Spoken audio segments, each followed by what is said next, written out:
Ya, hola semuanya dan akhirnya gua kembali lagi di konten YouTube ini karena ya sebelumnya gua minta maaf ya karena kemarin gua hampir seminggu lebih agak upload ya karena ya gua lagi mengalami sakit mata padahal kemarin banyak banget ada yang harus dibahas kayak banyak match kontroversial di Liga Inggris, apalagi ya hasil Liga Champion atau Liga Eropa lah kasarnya. Tapi atau sama iya MotoGP juga gua gak kebahas karena ya gua lagi sakit. Tapi ya sorry to say but kita langsung aja ya ke pembahasan yang sekarang akan aku bahas, oke? Yang pertama kita akan bahas dulu mengenai hasil dari Asian Games.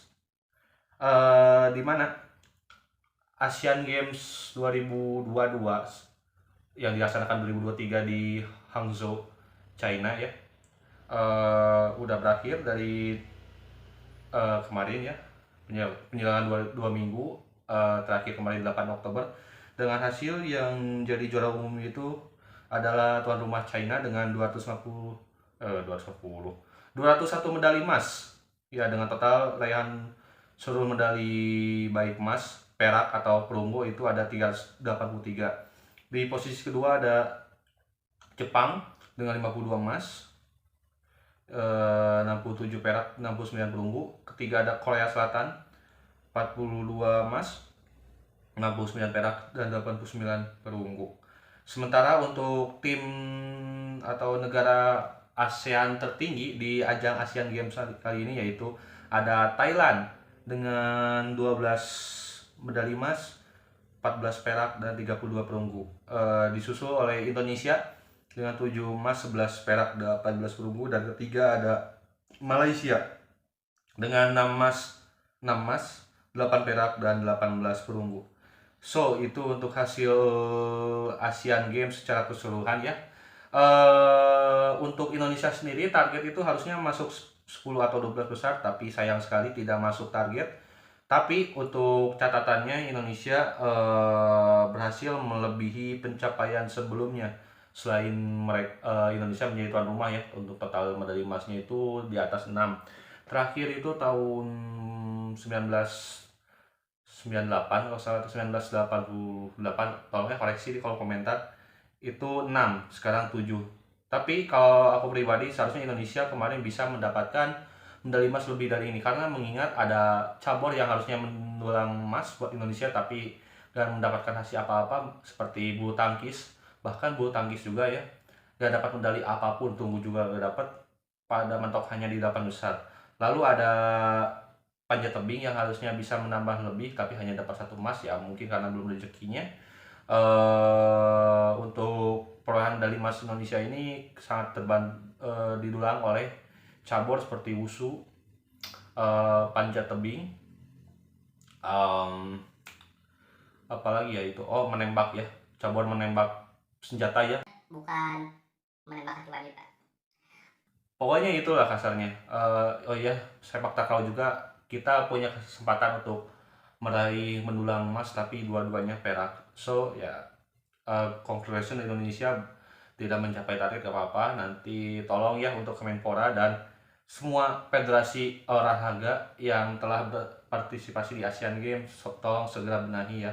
Karena ya kita harus apa ya, segera bangkit dan segera bergerak karena mengingat negara lain juga selalu apa ya, tumbuh pesat gitu dan ingin meraih hasil yang lebih baik lagi. Sementara itu untuk di Asian Games lainnya itu di cabur sepak bolanya ya, ada di cabur sepak bola putra yaitu Korea Selatan berhasil mendulang lagi medali emas ya, 3 kali berturut-turut di edisi Asian Games. Dimulai dari ketika mereka menjadi tuan rumah di Incheon, Korea Selatan, di Indonesia kemarin di Jakarta Palembang, dan sekarang juara lagi di Hangzhou, China ya.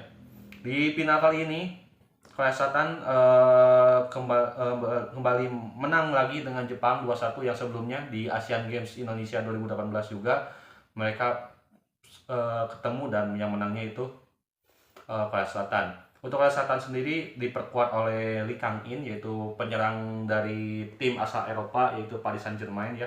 Mengingat kalau ini dapat medali emas, seluruh squad ini ya Asian Games ini bakal apa ya, mendapatkan pengurangan untuk wajib militer mereka yang hanya berlaku hanya 4 bulan ya. Ya seperti halnya Heung Min Son waktu di 2018 di Asian Games Jakarta Palembang ya. Oke, untuk itu untuk cabur sepak bola putra. Untuk di cabur putrinya yaitu Jepang berhasil meraih emas di sepak bola putrinya, yaitu mengalahkan Korea Utara dengan skor telak 4-1. Ya emang Jepang wanitanya itu emang apa ya, kalau di partisipasi dunia juga emang bukan tim kaleng-kaleng ya, karena mengingat eh, tim ini sangat kuat dan apa ya, terstruktur sekali, dan bahkan untuk pemain-pemainnya juga ya udah banyak yang berkancah di Eropa dan pernah juara dunia sekali. Oke, itu aja untuk hasil Asian Games. Kita pindah cabur lagi ke cabur lainnya. Kita akan bahas mengenai hasil Formula One yang sudah berlangsung di GP Qatar. Formula One GP Qatar ya gimana ya? Mungkin kalian banyak yang tahu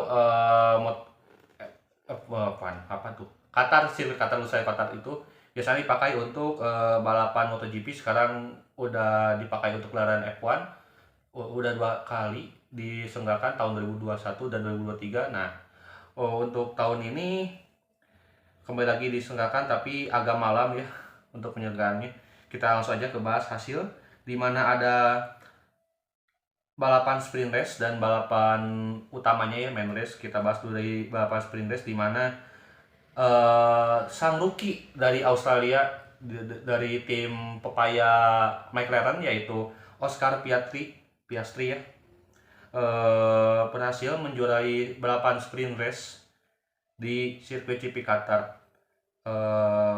Dia mulai dari apa ya, dari pole position dan berhasil menjuarai sprint race untuk pertama kalinya sebagai rookie, dan ya kemenangan pertamanya di F1. Di tempat kedua disusul oleh Max Verstappen, di tempat ketiga ada Lando Norris di posisi ketiga. Tapi untuk hasil ini juga semakin memantapkan juga untuk Max Verstappen untuk merengkuh titel juara dunia F1 yang ketiga kali berturut-turut sejak tahun 2021, 2022, dan sekarang 2023. Dengan hasil ini juga Max Verstappen menyamai rekor juara dunianya legenda dulu seperti Ayrton Senna, Niki Lauda, Nelson Piquet ya, menantunya sekarang Jack Brabham dan Jackie Stewart ya. Dan hasil ini juga memantapkan dominasi Red Bull ya di tahun ini, yang sebelumnya mereka meraih title World Constructor Champions ya, sekarang World Driver Champions.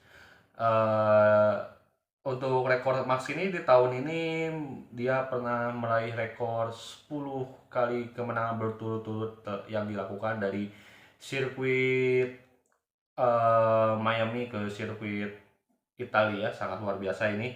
Bukan bocah sih, pria usia 26 tahun ini mematahkan rekor Sebastian Vettel. Dan emang apa ya, mobil RB19 tuh emang OP banget untuk tahun sekarang tuh, kayak gak ada kendala gitu, gak akan apa ya, disalip oleh tim lainnya gitu, susah banget untuk disalip. Oke, itu untuk catatan sprint race ya. Selamat untuk Max Verstappen. Nah, untuk balapan utamanya yaitu main race-nya yaitu dimenangi oleh Max Verstappen. Lagi-lagi dia mencatatkan kemenangannya. Berarti udah 13 kemenangan kalau nggak saya, sorry ya kalau salah, koreksi aja, atau 14 kemenangan di musim ini. Di pos kedua itu disusul oleh Oscar Piastri, dan ketiga ada Lando Norris ya. Dengan hasil ini untuk di poin klasmen, Max Verstappen udah meraih juara dunia dengan poin 433 poin. Kedua ada Sergio Perez 224 poin, yang ketiga ada Lewis Hamilton, keempat ada Alonso, yang kelima ada Carlos Sainz.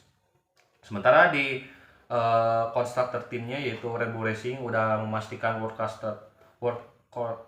Constructor Champions ya dengan 657 poin. Kedua ada Mercedes AMG, dan ketiga ada Ferrari. Dan uniknya untuk balapan kali ini di Qatar ini kita diperlihatkan ada terjadi apa ya, pergantian ban yang atau pergantian pit stop yang lebih banyak daripada balapan sebelumnya. Biasanya balap itu hanya melakukan 1 atau 2 kali. Sekarang itu 3 kali, mengingat ya kita lihat, aku akan share ya di sini ya kalau nggak salah ada gambar, aku share gambar curve-nya itu ke piano itu, karena mengingat ini curve ini tuh sangat apa ya, merusak sekali ban-ban Pirelli yang kemarin dilaksanakan selama latihan pre-practice. Jadi estimasinya ketika balapan utama 18 lap itu harus pit stop ya. Kalau ada yang lebih dari 18 lap, dia akan kena black flag atau didiskualifikasi. Ya ini juga gimana ya, emang Qatar itu emang dulunya, emang bukan dulunya lagi, emang seringnya dipakai hanya untuk MotoGP. Sekarang F1 ya, kayaknya sirkuit kata bakal kena rombak lagi, mengingat ini sangat berbahaya untuk ban seperti F1 ini. Oke. Dan ada informasi juga, setelah banyak drama mengenai ban Pirelli dan klub, akhirnya F1 juga secara resmi meresmikan ban Pirelli ini akan menjadi pemasok tunggal untuk F1 sampai 2028 ya, dengan estimasi perpanjangan 1 tahun. Nah nanti 2029 mungkin apakah April dari Jepang, Bridgestone yang ngambil, udah Snow ya, kita lihat aja. Oh ya, dan ada catatan tambahan kecil, atau mungkin bagi teman-teman yang belum tahu, eh McLaren kan dua pembalapnya itu Piastri dan Lando Norris itu podium, dan ini juga menjadi podium ke 500 tim ciptaan dari Bruce McLaren, yaitu McLaren dengan 500 podium. Sangat luar biasa sekali tim pepaya asal Inggris ini bisa meraih 500 podium sepanjang karirnya di F1. Oke. Itu aja untuk pembahasan F1, lalu kita akan lanjut ke pembahasan lainnya. Nah, untuk pembahasan lainnya itu ada info dari Gulat WWE, di mana minggu kemarin telah terjadi Premium Live Event ya, yang dilaksanakan di Indianapolis, yaitu Fastlane. Kita akan bahas sedikit aja ya buat tambah-tambah konten gua. Dimana di apa ya, match pertama tuh apa ya, lupa gua. Match pertama itu ada pertempuran LWO, yaitu Latino World Order, melawan timnya Bobby Lashley dan Street Profits, dimenangkan oleh LWO, yaitu tim dari Rey Mysterio, Escobar, dan Carlito. Dan ini juga Carlito comeback ke WWE setelah terakhir tahun 2008 ya, ada di panggung Gulat Entertainment ini ya. Selanjutnya di match lainnya, yaitu di mana ada perebutan WWE SmackDown Champions, di mana Io Sky bertarung melawan Charlotte Flair dan Asuka, dan hasilnya Io Sky lagi dan lagi memenangkan apa ya, atau berhasil mempertahankan sabuk WWE Champion ini. Dan anggota dari Damage Control ini akan terus menenteng sabuknya sampai kayaknya ke Premium Live Event selanjutnya, yaitu di Crown Jewel Arab Saudi ya. Lalu di match lainnya, di mana ada match yang gak kalah serunya, di mana ada pertandingan Undisputed WWE Tag Team Champions, di mana duet Cody Rhodes dan Jey Uso melawan duo Judgment Day, yaitu Damian Priest dan Finn Balor, dimenangkan oleh duet Jey Uso dan Cody Rhodes dengan kemenangan yang agak susah payah, mengingat ya Judgment Day bermain agak curang karena ya mereka punya personil dan akhirnya tetap menang. Oke. Dan di match lainnya itu ada match yang gak kalah bergengsi dari match lainnya, yaitu pertarungan antara John Cena dan LA Knight melawan dari duet Bloodline, yaitu Jimmy Uso dan Solo Sikoa, dan dimenangkan oleh duet dari John Cena dan LA Knight di pertandingan tag team ini dengan ya pertandingan kasarnya apa ya, memperebutkan harga diri ya, karena ini gak ada title perebutan. Dan sementara untuk di match pamungkas terakhir yaitu ada perebutan WWE World Heavyweight Champions, di mana suaminya Becky Lynch yaitu Seth freaking Rollins atau Seth Rollins ya, berhasil mengalahkan Shinsuke Nakamura di match apa ya itu teh, last last standing ya kalau salah. Dan hasil ini juga mempertajam atau memperpanjang rekor Seth Rollins di kemenangannya di perebutan WWE World Heavyweight Champions ya. Itu aja sih kalau dari gua tambahannya ya. Ini untuk F1 WWE. Mungkin untuk Premium Live Event selanjutnya akan dilaksanakan di Crown Jewel, Arab Saudi. Oke, itu saja konten dari gua untuk konten pertama ini setelah aku ada sakit di mata ya. Ya, kalau kalian suka, like dan share ya video ini, dan jangan lupa subscribe ya, karena subscriber gua sebentar lagi mau mendekati 300 ya, tolong dibantu, oke? Dan itu saja dari gua, terima kasih dan sampai jumpa. Bye bye.